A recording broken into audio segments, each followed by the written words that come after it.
Well, good day. This is Joe Van Cleve, and welcome to another episode of the Typewriter video series.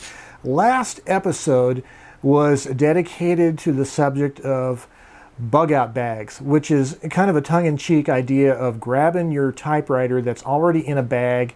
You can leave the house quickly when the zombies are approaching, or for whatever need you have to get out quickly and write. I talked a lot about the use of bags and how to use them and carry them and all that. I didn't really talk about the bags themselves, what features to look for. So this might be considered to be a part two. Continuation, we're going to talk about typewriter bags again. Stay tuned. Well, I've had this bag for a lot of years, probably 10 or 15 years, I guess. It started out as a messenger bag that my stepson used to go to art school. And anyways, it was sitting around in the closet, getting little use for a few years, and I reappropriated it as originally like a writer's bag to put a notebook and pen and maybe a camera, sling it over your shoulder and carry it down to the more fashionable part of town than the suburbs.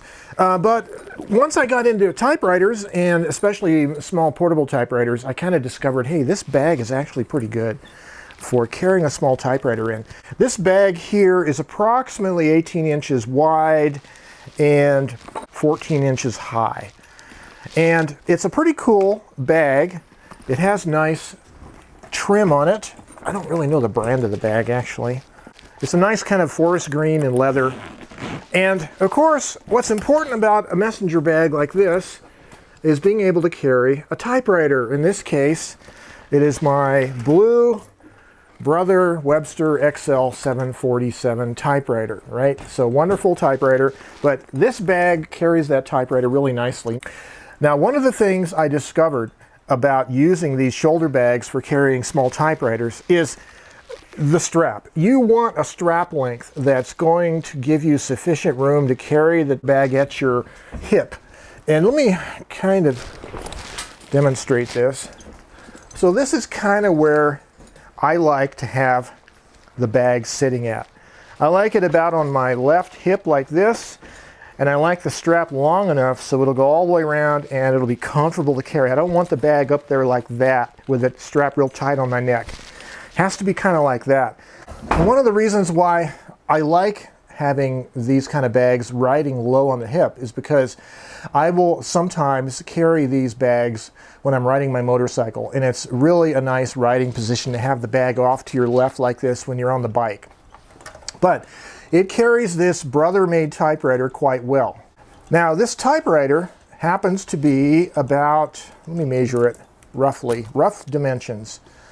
So 30 centimeters, 1 foot wide by roughly the same, maybe 13 inches, 32 centimeters deep, and it's probably at its maximum height about 10 centimeters, 4 inches high. So it's plenty of room in this bag for that typewriter. And if I open it up, there is the main zippered pouch. And opening it up, you have a main compartment in here. And in that main compartment, I like to put the typewriter, back of the typewriter pointing down. So the typewriter is kind of sitting vertically. This particular bag, which again, I don't know the name of, but these are very common bags like this, but this particular one also has two secondary pouches. There's a secondary pouch up here, and there's one on the other side over here. And the secondary pouches, I really like to put a pack of typing paper and correction tape and maybe a little electronic pocket dictionary, and maybe even a small notebook and some pens or pencils. So it kind of makes it for a general purpose writing bag and a small camera or whatever. This particular bag has a little lanyard for attaching a keychain or something like that. What's important about these is, I find, for most of these bags, is you want to extend the strap out.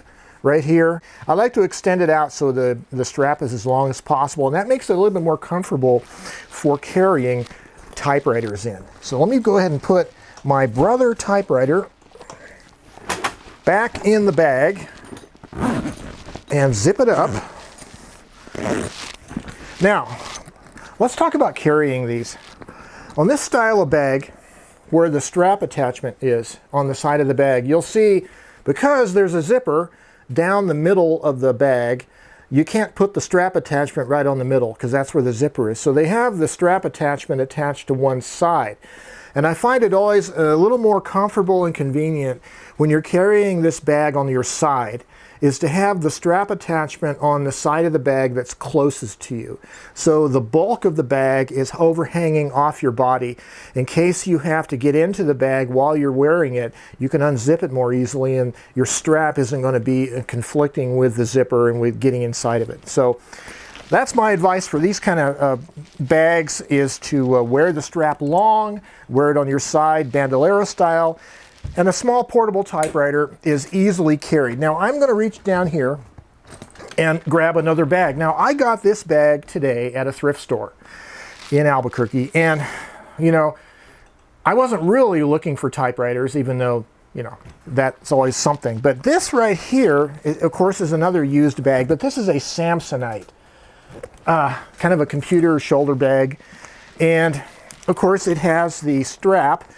Now, this particular strap, I really like it better than that green bag, and the reason why is it has this padded shoulder pad. It's padded on this side, has the Samsonite logo, and this particular strap was adjusted to about here and here on both sides, and I've went ahead and lengthened the strap as much as it'll go. This bag has a strap attachment, or an adjustment, a length adjustment I should say, on both sides. One other feature I didn't mention on the other bag, but it's very important, is you want to make sure the strap has a swivel connection on at least one or both sides so that you can get the strap to not be kinked or twisted, and it'll ride comfortably on your shoulder. Now this particular one has the quick spring clip that goes into the metal ring, and so if you're going to store the bag in the closet, you can disattach the strap and stick the strap inside the bag. That way it doesn't get lost. But let me undo the handle. Now some of these bags have the little handle attachment where it bundles it together for carrying, and some of them are Velcro and some of them are snap. I don't like the Velcro version. They get all kind of messy and don't work good after a while. I like the little snap version like this. But again, you'll notice, like on the other bag, it has a strap attachment, but it's closer to the center of the bag. There is an inner pocket here on one side and more pockets on this side, but it looks like they've attached it further down so that it's more closely in the middle of the bag. So it's a little bit better balanced, but still, if you kind of look at the profile of the bag overall, the zipper is actually in a third of the way over. It's not really in the center of the whole bag. And by the way, this part right here is one of these expansion parts. It has a zipper where you can close it up and make it thinner, or you can open it up and make the bag so it opens up wider. And for the purposes of carrying a typewriter, I think this is a better idea, is having one of these bags where you can expand it out and it opens up a little bit wider. What do I have in the bag? Well, of course, I have the Olympia SF in the bag. Now, I'm carrying it with its clamshell lid attached only because it's convenient and has a handle. The blue Webster has a soft case, zippered case with a handle also, but I didn't use that case in the bag because the handle sticks up high enough it wouldn't really fit in the bag properly. But this one works well with its clamshell, and when you get to the destination that you're going, you can, when you set the typewriter down and remove the clamshell lid, of course, stick the lid back in the bag, right?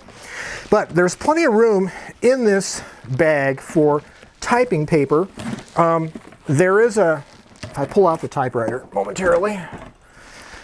So the main compartment, I noticed this one, the zipper is shorter on this bag, and I suspect the bag isn't as wide. In fact, this reminds me we should measure it compared to the other one. So it's kind of a tapered bag. It's a little wider at the base than it is the top. So if I measure, the base of it is about 17 inches or 43 centimeters, and the top is more like 14 inches or 36 centimeters. So it has a slight taper to it. So as a consequence, the opening isn't quite as wide on top as the other bag, but it does open up nice and deep inside. And it has a flap, a zippered compartment on one side here where you can put paper, but it's a little cramped, I'd say, but there is this side compartment here that is good for putting your paper and your correction tape, and the receipt for the bag was $4.55. Pretty cool. Less than $5 for that bag. But anyway, so I keep the typing paper in one compartment along with my accessories, correction tape, maybe a pocket dictionary, typewriter in the middle. This bag also has some little flaps, three little pocket flaps here for putting other stuff in, which just makes it handy. But anyway, any of these bags work pretty well for carrying typewriters if the typewriters aren't super massive. I mean, you wouldn't want to be carrying like a Smith Corona 5 series or some medium-sized portable. Of course, you're going to want to carry, this is more for ultra-portable, very small, compact typewriters. So if you're in the market looking for one of these carrying bags, shoulder bags, messenger bags for carrying your portable typewriter, I'd recommend first looking at a thrift store. And the reason why I say this is because you can get some really good deals price-wise. If you look around, they're fairly common. Why pay full retail price on a bag like this? And also, back in, let's say, the 1990s, laptop computers were quite bulky and heavy. And there are a lot of bags that were made for laptop computers back in that era. You can get them at thrift stores, even Army, Navy, surplus stores, those kind of places. They have really heavy duty padded shoulder straps. They work really well for typewriters, more so than a bag built for a modern laptop computer. And this is one of these examples. So this is another bag. I got this at, I think it was Barnes & Noble bookstore or something like that. But it's a little bag, and I use it as a writer's bag mostly. You can put a notebook in it, and pens and accessories and pencils and fountain pen ink and all the usual stuff, right, of the on-the-go writer. But it is too small for a typewriter. But here's the thing. If you're walking around in the thrift stores or the stores at the mall or the strip mall looking for a bag for your typewriter, it's best to carry a little tape measure, like one of these little keychain great neck tape measures, because you might see a bag like this hanging from a rack and you might not necessarily know your sense of scale. Like, you might think it looks bigger than it really is, for instance. And so you might buy it and find out it's too small. I don't think I would carry a typewriter in this bag. I believe you could probably carry one on its side, but it wouldn't be good for it. And one of the things, though, about this bag, I'll say, it's an okay writer's bag, this particular one, but one of the things I don't like about it is it has these little snaps right here and one here for the flap, and they're magnetic, which would sound initially like, hey, that's pretty modern, convenient, but they don't really lock unless you get them right close to it, and then they kind of pull off easy. So just be careful of that. And then the other thing I don't like about this particular bag is the D-ring, this brass ring. It's a rectangular ring, I guess, connecting between the loop on the bag and the shoulder strap. So this D-ring setup is just, it kind of ends up going like that with it. And instead of the way it's intended to be like that. So I don't like the way it slips. So if you're buying one of these style bags and it has these narrow D-rings, I would test it to make sure you don't have this problem, because that's just going to wear out the strap and it doesn't look very good when you're carrying it. But so again, there are some bags that are almost big enough for typewriters but not quite big enough, and you're best off taking some measurements ahead of time of your little typewriter. Bring yourself a little tape measure and measure it. So both of these typewriters, the Olympia SF and the Brother Webster XL 747, I would normally, if I wasn't using them, I would normally be keeping them stored away in my closet. But since I now have a carrying bag for two portable typewriters, I can choose to keep these two typewriters in the carrying bag, ready to go with typing paper, correction tape cartridges, etc. And I can set these bags in my office on the floor by the door, ready to go. I have grab-and-go typewriter bags, more than one bag, more than one typewriter. So This is going to facilitate me being able to grab a typewriter more likely than not and go out and use it out in the field somewhere. When your typewriters are stacked away in a closet somewhere, you're less likely to want to use them because of the trouble it takes to pull them out, find something to carry them in, etc., etc. If you have them pre-staged in their travel bag, ready to go, that's a better deal. So one more little thrift store shopping tip for you if you're shopping at thrift stores for these kinds of items is whatever the price tag says of the item, when you get up to the counter, asks for a discount. Usually they will give you a discount straight up, or they will call the renter of the booth if it's a consignment sales situation, and you talk to them on the phone, and typically you'll get like 10% off. So always ask for a discount at these kind of places. Like I say, I got a discount on this bag today, the Samsonite bag. I think they were asking $6 or $7. I got it for $4.55.